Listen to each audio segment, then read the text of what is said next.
Commander Yellen Vasquez had seen many strange things in her 20 years with the United Earth Deep Space Fleet. She had walked on moons made of ice and climbed mountains on worlds with 3 suns. She had met aliens who spoke with colors and beings who lived as pure energy. But nothing had prepared her for what now appeared on her ship's main viewing screen. The rift was enormous. It hung in space like a wound in reality itself, stretching across millions of kilometers. Its edges pulsed with colors that had no names in any human language. Sometimes it looked like a hole, sometimes it looked like a door, and sometimes, when Yellen stared at it too long, it looked like an eye staring back at her. "We are receiving data from the probe now, Commander," said Lieutenant Park, her science officer. His voice was calm, but his hands shook slightly as he worked his console. "The readings are impossible." "Define impossible," Yellen said. She gripped the arms of her command chair and forced herself to look away from the screen. "The rift is not just a tier in normal space," Park explained. "It is a tier between multiple realities. Our sensors are detecting at least 17 different universes overlapping at its center, maybe more. The numbers keep changing." Yellen let that sink in. 17 universes, maybe more, and all of them pressing against each other at this single point in space. "What happens if it gets bigger?" she asked. Park did not answer right away. He ran more calculations, checked them twice, and then looked up at her with fear in his eyes. "If it keeps growing at its current rate, it will consume this entire galaxy within 6 months. The energy release will destroy everything within 1,000 light years. After that, the cascade effect will spread to other dimensions. Reality itself will begin to collapse." The bridge fell silent. Everyone understood what those words meant. This was not just a threat to Earth or to the human species. This was a threat to existence itself. Yellen stood up and walked closer to the viewing screen. She studied the rift with new eyes now. It was beautiful in its own terrible way. The swirling energies reminded her of the aurora lights she had seen as a child in Norway. But those lights had brought wonder. This light brought only destruction. "How long do we have before it reaches critical mass?" she asked. "Based on current growth patterns, approximately 72 days, Park replied. "Maybe less. The rift is unstable. It could accelerate at any moment." 72 days. Less than 3 months to save not just one universe, but potentially all of them.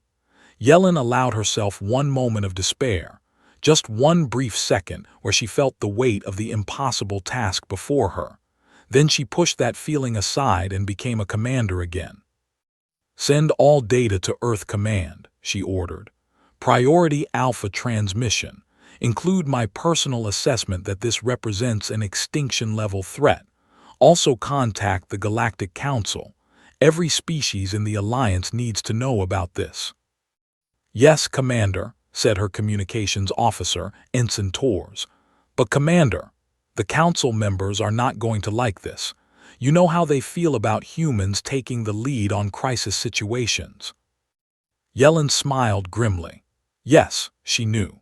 The Galactic Council was made up of 12 ancient races, each of them older than humanity by millions of years. They had technology that made human science look like cave drawings.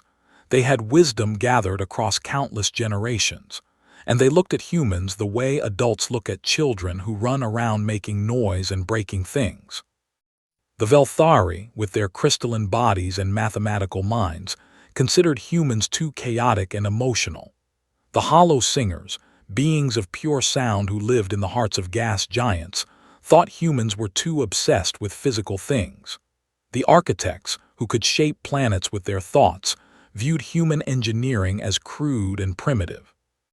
But humanity had one thing the other races did not have.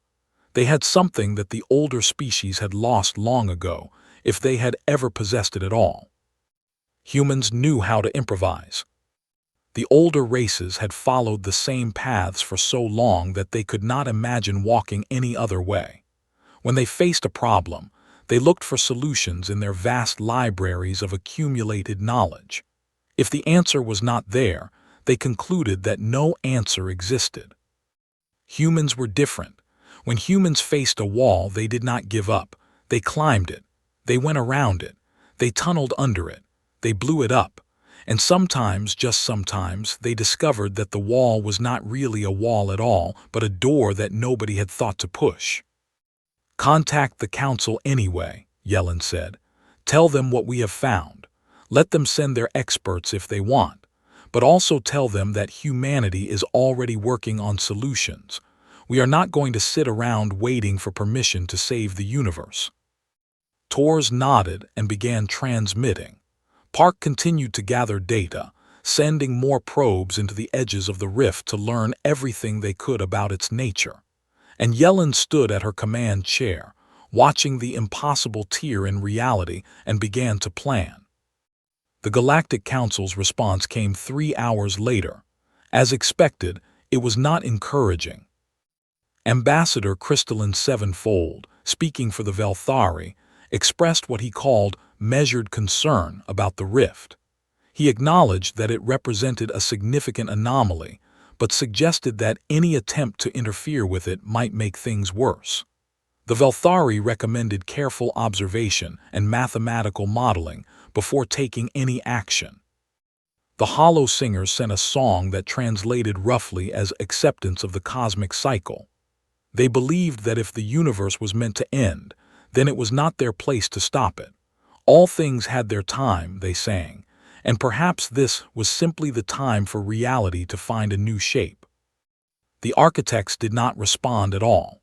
Their representative merely sent a notice that they were evaluating the situation and would share their conclusions when appropriate. Yellen read these messages with growing frustration. These beings had technologies that could reshape stars.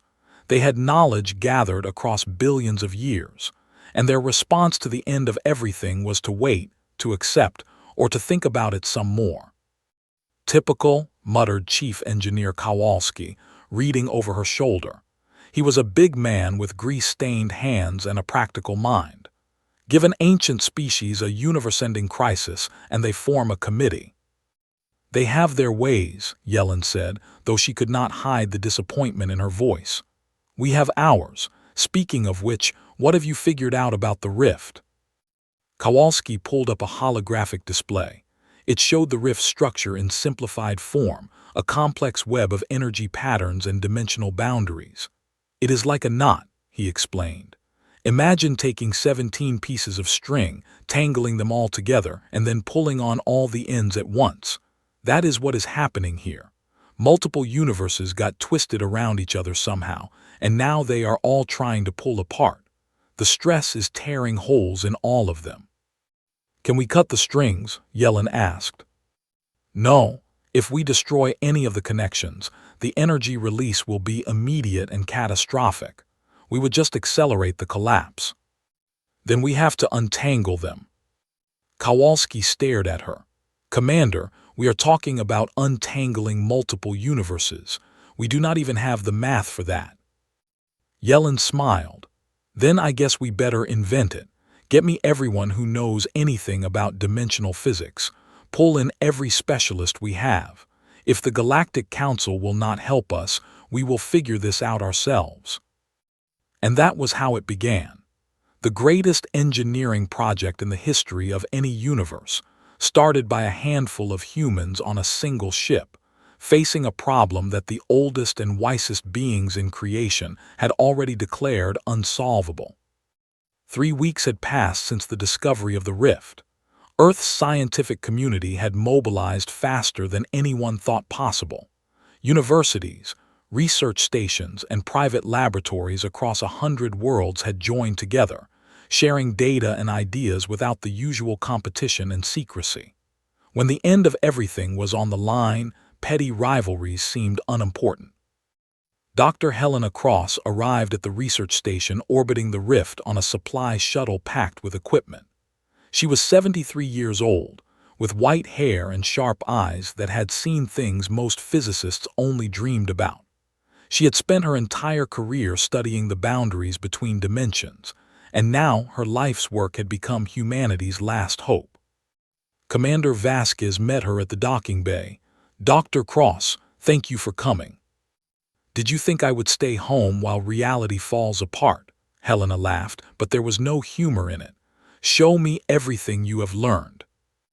They walked through the station together, passing dozens of scientists and engineers who worked at every hour of the day and night. There was no time for sleep, no time for rest. The rift grew larger with each passing day, and the calculations grew more frightening. In the main laboratory, Lieutenant Park was waiting with the latest data. His eyes were red from exhaustion, but his voice remained steady as he explained what they had learned. "The rift is not random," he said, pointing to a three-dimensional model floating in the air. "We have identified patterns in the way the universes are tangled. Each universe has its own frequency, its own vibration. They got mixed up at this point, like radio stations overlapping on the same channel. The interference is what is causing the tears." Helena studied the model carefully. Her mind was already racing ahead, making connections that others had missed. If each universe has a frequency, then we could theoretically separate them by tuning each one back to its original channel. "That is what we thought," Park said. "The problem is power. To shift even one universe back to its proper frequency would require more energy than our sun produces in a year, and we would need to do it 17 times at least, all within a very narrow window. If we miss the timing by even a fraction of a second, the whole thing collapses anyway." Helena nodded slowly. The scale of the challenge was almost beyond comprehension, but she had not become the leading expert in dimensional physics by giving up when problems seemed impossible. "What if we do not try to move the universes at all?" she asked. Park frowned. "I do not understand." "Think of it like untangling a knot," Helena explained. "You could try to pull the strings apart, but that just makes the knot tighter.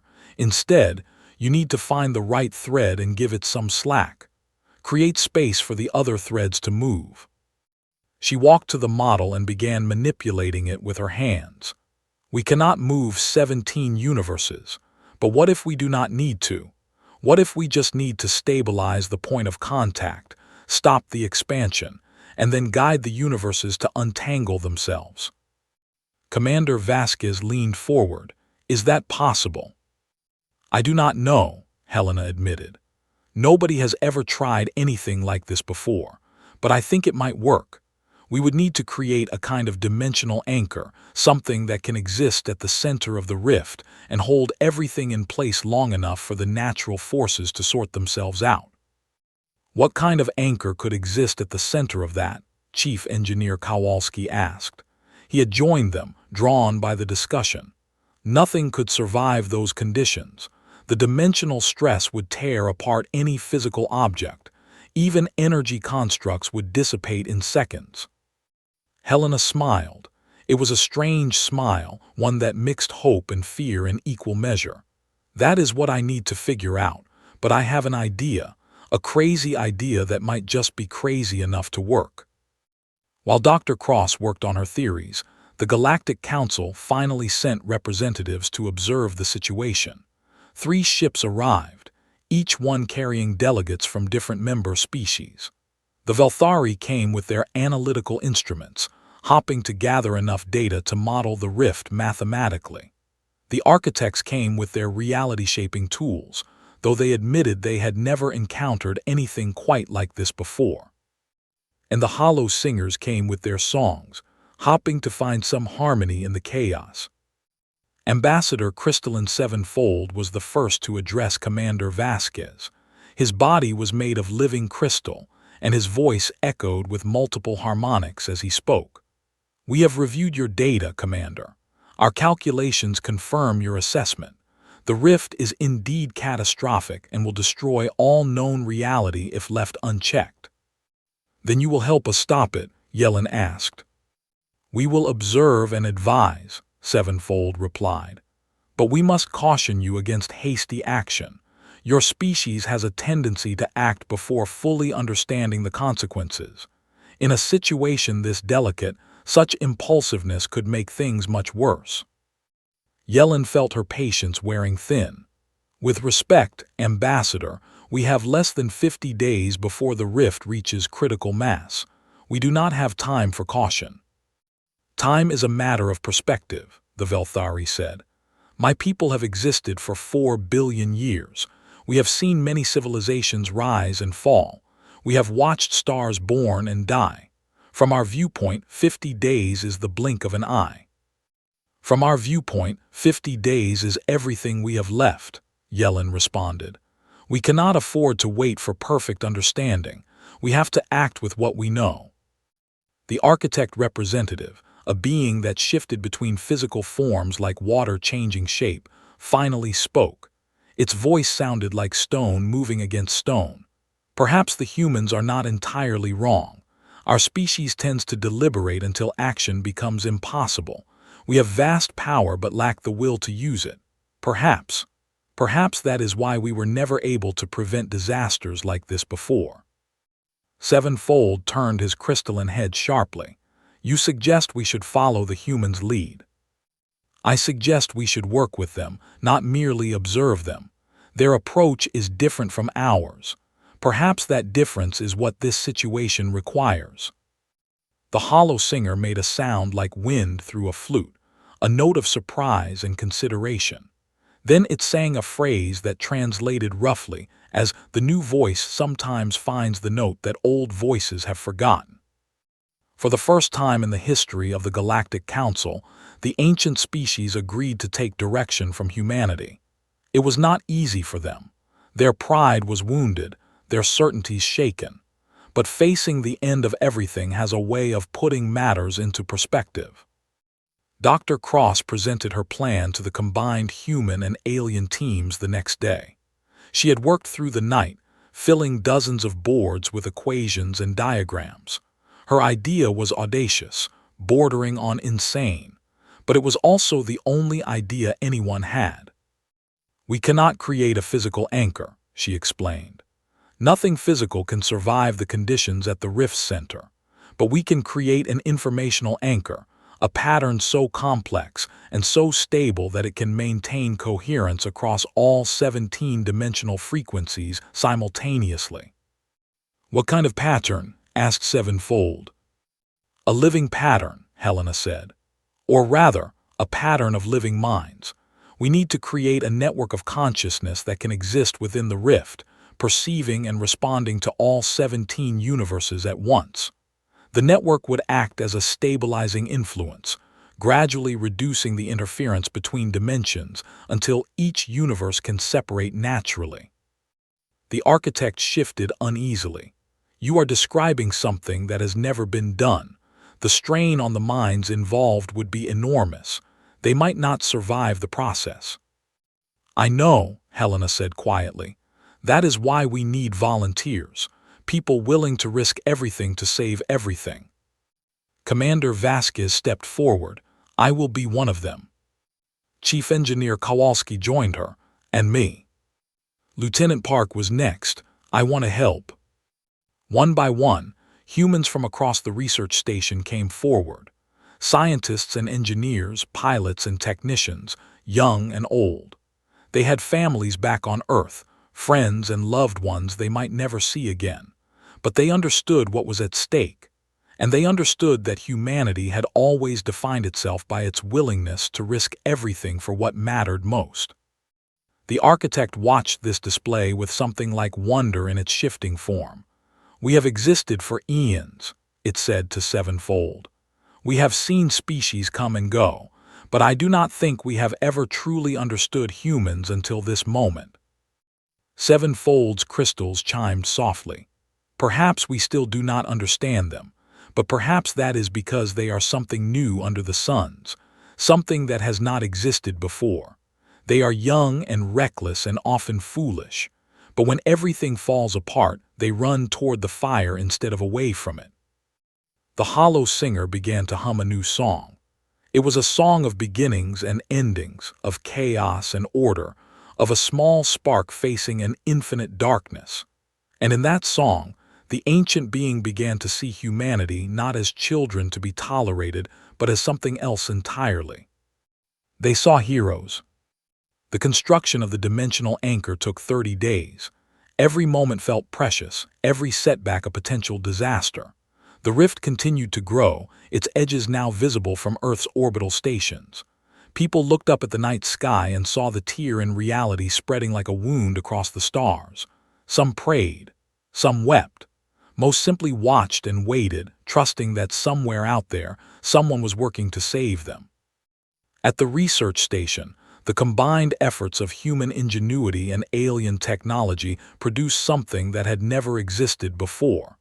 Dr. Cross called it the Harmony Engine. It was part machine, part living system, and part something that could not be classified by any existing science. The Velthari contributed their understanding of mathematical structures, creating the framework that would allow the engine to process information from multiple dimensions at once. The architects provided materials that could exist partially outside normal space, giving the engine a physical form that could survive conditions that would destroy ordinary matter. The hollow singers wove their songs into the system, creating resonance patterns that would help harmonize the clashing frequencies of the 17 universes. And the humans provided the heart of it all, themselves. 217 volunteers had been selected for the neural interface.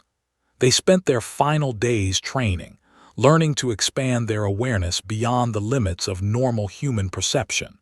Dr. Cross worked with each of them personally, helping them understand what they were about to experience. "You will feel everything," she warned them. "All 17 universes pressing against your consciousness at once. It will be overwhelming. It will be painful, but you must not lose yourself. You must hold on to who you are, anchor yourself in your memories, your connections, your humanity. That is what will stabilize the rift. Not the machine, not the technology. You." Commander Vasquez listened to these instructions with fierce determination. She had led soldiers into battle before. She had faced death more times than she could count. But this was different. This was not just her life at stake. It was everything. On the night before the operation, she walked through the station alone. The corridors were quiet at this hour, most of the crew trying to rest before the day that would decide the fate of all existence. Yellen found herself at the observation deck, staring out at the rift. It was beautiful. She could admit that now. The swirling colors, the dancing energies, the glimpses of other worlds shimmering within its depths. If it was not going to destroy everything, it would have been the most amazing discovery in history. Having second thoughts, asked a voice behind her.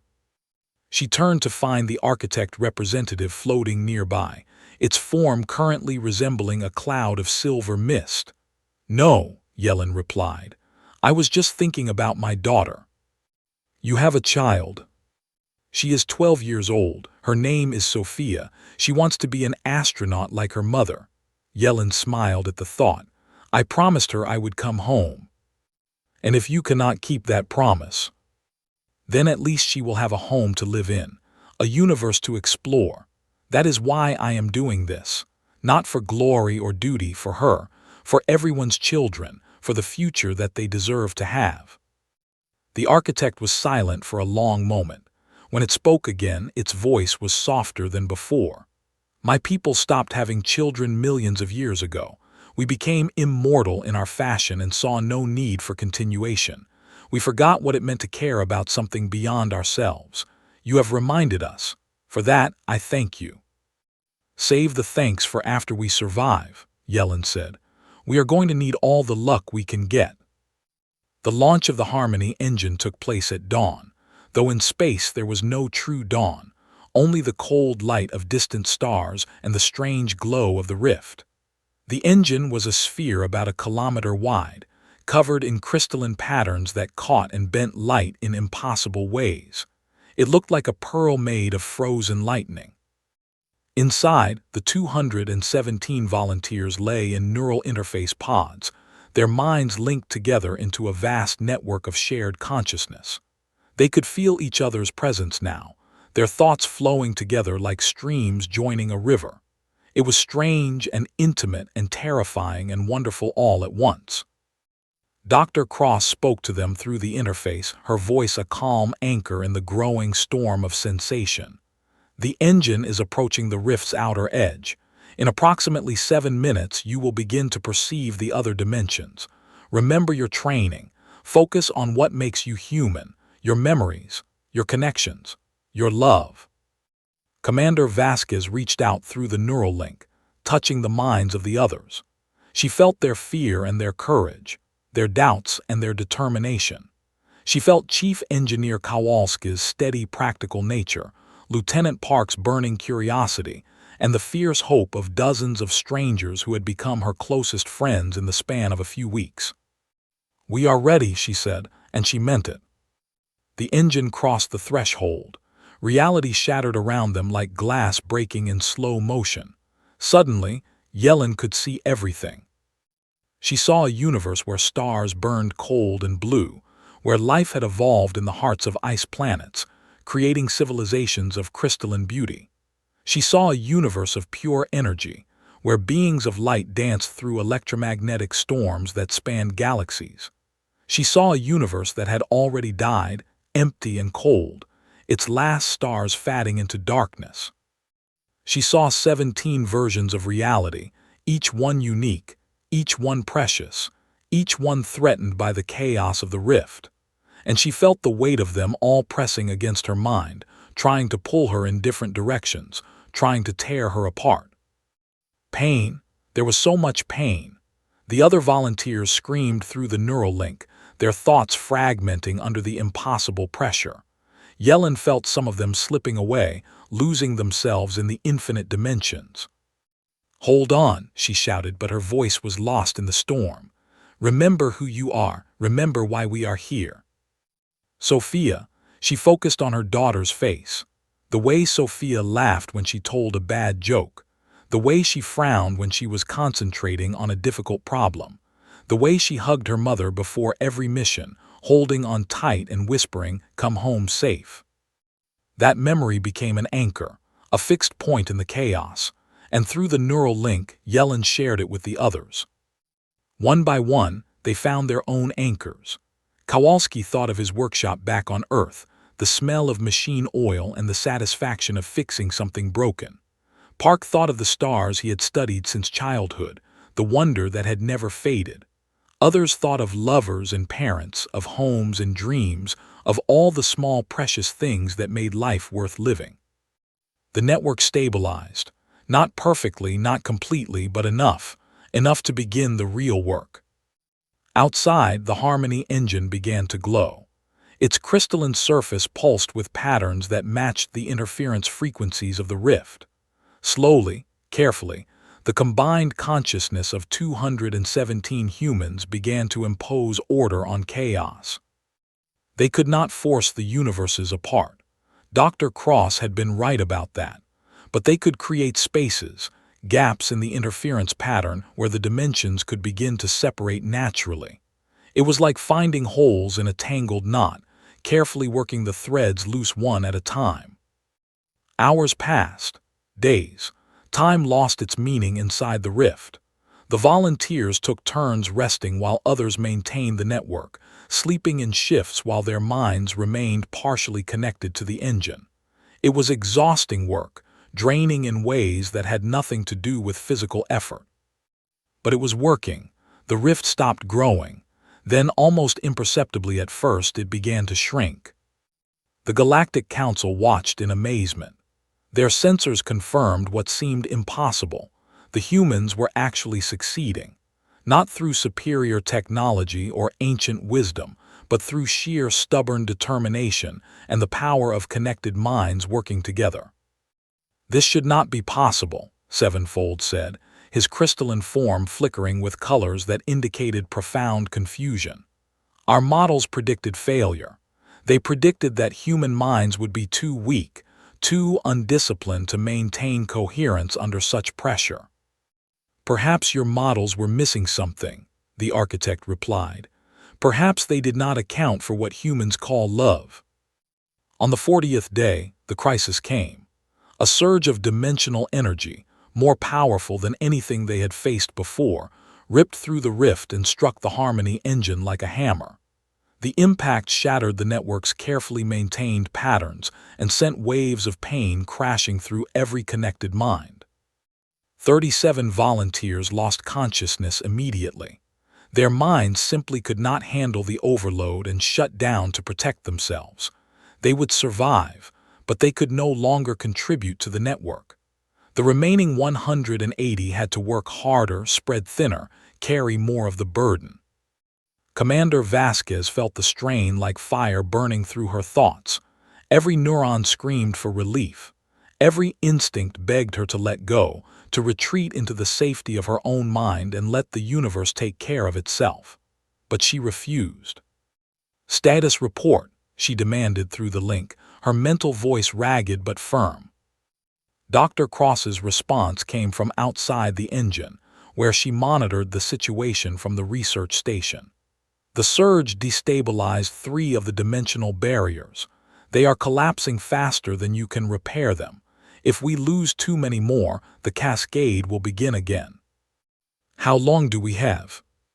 Hours, maybe less. I am sorry, Commander. I do not know if you can recover from this. Yellen closed her eyes, though in the strange space inside the engine, the gesture was more symbolic than practical. She could still see the 17 universes swirling around her, could still feel the terrible pressure of their interference. But she could also feel something else. The minds of her fellow humans, battered and bruised but still fighting. "We are not giving up," she said.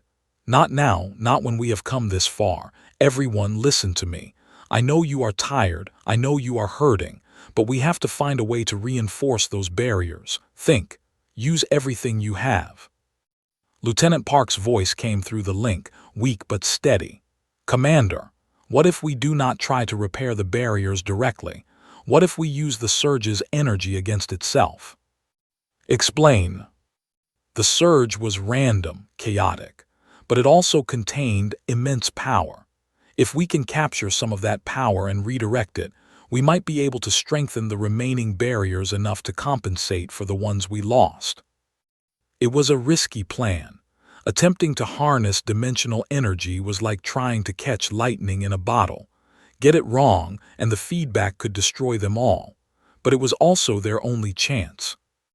"Do it," Yellen ordered. "Everyone focus on Park's lead, follow his patterns." The network shifted, restructuring itself around Park's idea.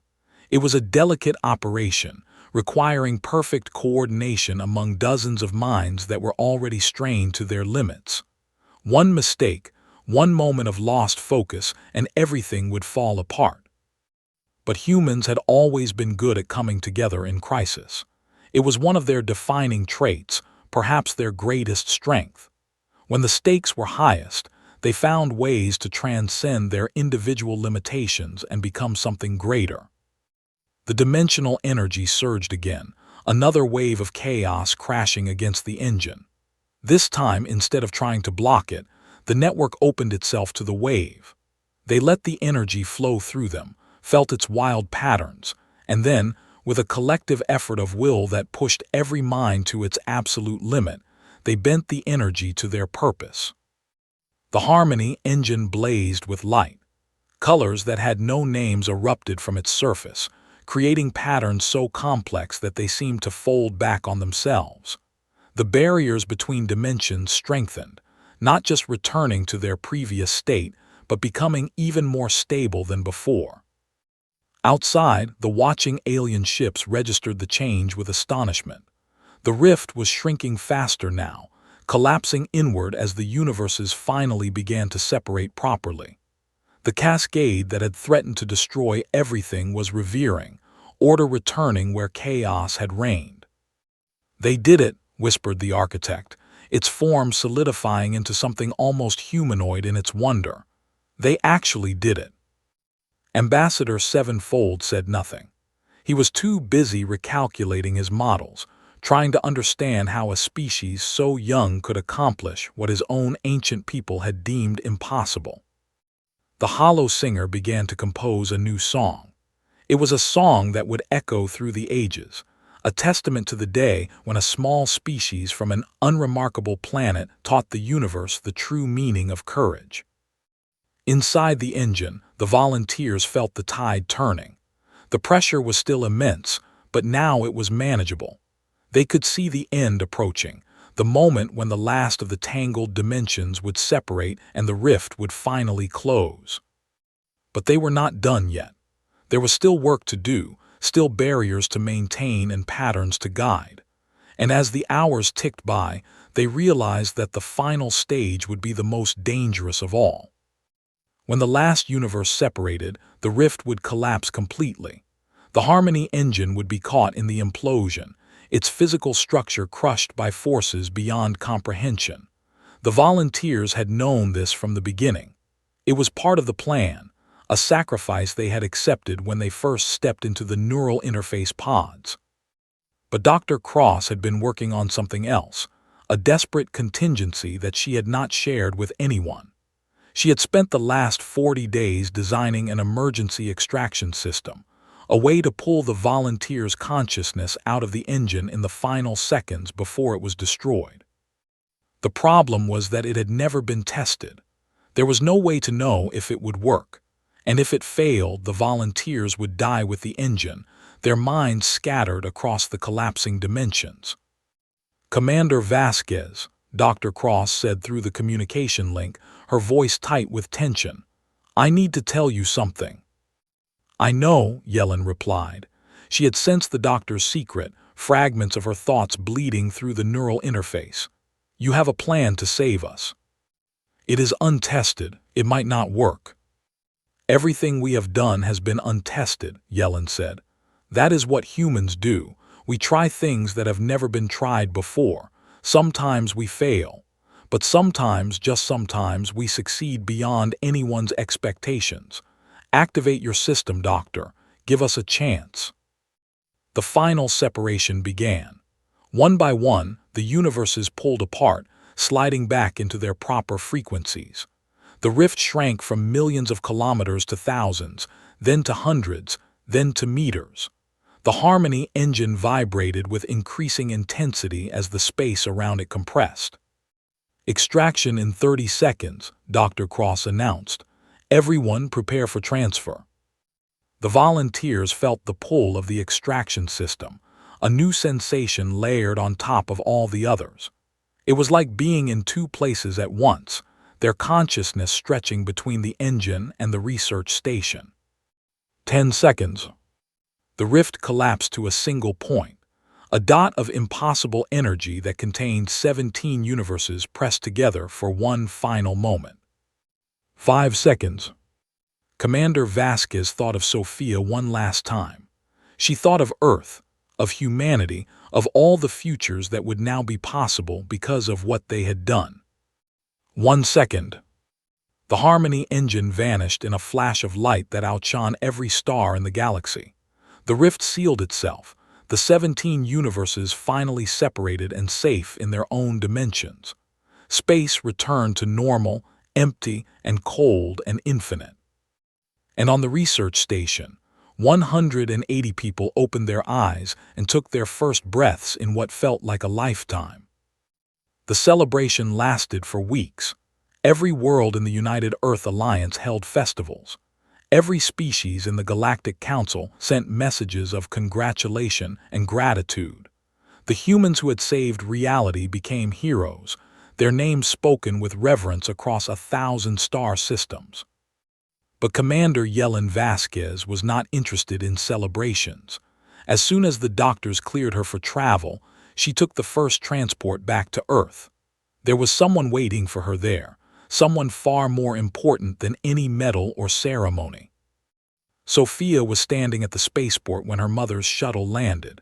She had grown taller in the months Yellen had been away, her features beginning to show hints of the woman she would become.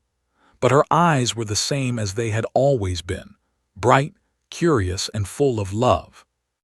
"Mom," Sophia ran across the landing platform and threw herself into her mother's arms. "You came home. You promised and you came home." Yellen held her daughter tight, feeling the familiar warmth of her presence. All the pain, all the fear, All the impossible pressure of the past weeks melted away. This was why she had fought. This was why they had all fought. For moments like this, for the simple joy of being alive and together. "I promised," Yellen said, "and I always keep my promises." The Galactic Council convened a special session to honor the humans who had saved them. It was the first time in history that the ancient species had gathered to pay tribute to a younger race. The council chamber, a vast space that floated among the stars, was filled with representatives from every known civilization. Ambassador Crystalline Sevenfold spoke first. His crystalline form had changed since the crisis, new facets appearing that seemed to glow with an inner light. "We of the Velthari have existed for 4 billion years. In that time, we believed we had seen everything. We believed we had achieved all that could be achieved. We were wrong." He turned to face the human delegation, his multifaceted eyes reflecting their images. What the humans accomplished was not just a feat of technology or willpower. It was something deeper. They showed us that wisdom is not the same as age, that courage is not the same as power, that sometimes the youngest voices speak the truest words. The architect representative spoke next, its form now permanently settled into a shape that resembled a blend of human and crystalline features. "My species once built galaxies. We believed there was nothing beyond our ability to create or destroy. But when the multiverse rift threatened to end all things, we found ourselves paralyzed. We could conceive of no solution because we could not conceive of sacrifice." It moved closer to the humans, something like emotion in its shifting surface. "The humans taught us what it means to risk everything for something beyond ourselves. They reminded us why existence matters in the first place. We are grateful, and we are humbled." The hollow singer's song filled the chamber, a melody that needed no translation. It spoke of darkness and light, of endings and beginnings, of a spark that refused to be extinguished no matter how fierce the wind. When the song ended, there was silence in the chamber, the kind of silence that follows something profound. Commander Vasquez stood to address the council. She had prepared a speech, words of thanks and diplomacy that seemed appropriate for such a moment. But looking out at the assembled beings, seeing the respect and wonder in their eyes, she set aside her prepared remarks. "We are not special," she said. "We are not better than any of you. We are just different. We are young, and because we are young, we have not yet learned that some things are impossible. We try things because we do not know any better. We fail often, sometimes badly, but we never stop trying." She paused, gathering her thoughts. "In the engine, when we were connected to 17 universes at once, I felt something amazing. I felt how similar we all are, despite our differences. Every universe, every species, every individual being is struggling with the same fundamental challenges. How do we survive? How do we find meaning? How do we connect with others?" What saved the multiverse was not human technology. It was not human courage. It was love. Simple, stubborn, irrational love. Love for our families, love for our worlds, love for life itself. That is what held us together when everything tried to tear us apart. She looked around the chamber, meeting the eyes of beings she had once thought of as distant and unknowable. "I believe you all have that same love in you. You may have forgotten it. You may have buried it under billions of years of wisdom and tradition, but it is still there, and I hope that what happened here will help you remember." The council chamber was silent for a long moment. Then Sevenfold began to applaud, his crystals chiming together in a sound like bells. The architect joined in, its form resonating with harmonics. The hollow singer added a joyful note to its song. One by one, every species in the chamber expressed their appreciation in their own way. It was, the historians would later write, the moment when humanity truly joined the galactic community, not as junior members tolerated by their elders, but as equals, as partners, as friends. In the years that followed, the Galactic Council changed. The ancient species began to work more closely with humans, learning from their energy and creativity while sharing their accumulated wisdom. New projects were launched, collaborations that would have been unthinkable before the crisis. The barriers between species began to break down, replaced by understanding and mutual respect. Dr. Helena Cross received the highest scientific honors that every member species could bestow. She used her new influence to establish research institutions dedicated to understanding the dimensional structure of reality, hoping to prevent any future rift from forming. Her work attracted the brightest minds from dozens of worlds, creating a new field of study that would occupy scientists for generations. Chief Engineer Kowalski returned to Earth and opened a school for young engineers. He taught them the principles that had guided his life: practical problem-solving, determination, and the belief that every challenge had a solution if you looked at it from the right angle. His students went on to design wonders that transformed human civilization. Lieutenant Park led the first expedition to study the boundary between dimensions, traveling to the very edge of known reality. His discoveries opened new frontiers of exploration, revealing that the universe was far stranger and more wonderful than anyone had imagined. He never lost his sense of wonder, even as he became one of the most famous scientists in history. And Commander Yellen Vasquez. She retired from active service and spent her days with Sophia, watching her daughter grow into a remarkable young woman. Sophia did become an astronaut, just as she had dreamed. She led missions to distant worlds, explored strange new territories, and carried with her always the lesson her mother had taught, that love and courage can overcome any obstacle. On quiet evenings, Yellen would sometimes stand outside and look up at the stars. She would think about the 17 universes she had touched, the beings she had briefly connected with, the infinite possibilities that existed beyond the veil of reality. She would think about how close they had come to losing everything, and how a handful of stubborn humans had refused to accept that fate. Humanity had navigated the multiverse rift. Human ingenuity had prevented catastrophic collapse, but more than that, humans had shown the universe something precious and rare. They had shown that even the youngest, most inexperienced species could make a difference. That courage was not about being fearless, but about acting despite fear. That the greatest strength was not in power, but in connection. The stars shone bright above Yellen's home, countless points of light representing countless possibilities. Somewhere out there, in dimensions beyond counting, other beings looked up at their own stars and wondered about the strange young species that had saved them all. And in the space between spaces, where reality once tore itself apart, there was now only peace. The wound had healed, the danger had passed, but the memory remained, a testament to what could be achieved when beings refused to accept the impossible. Humanity had looked at the end of everything and said simply no. Not today. Not ever.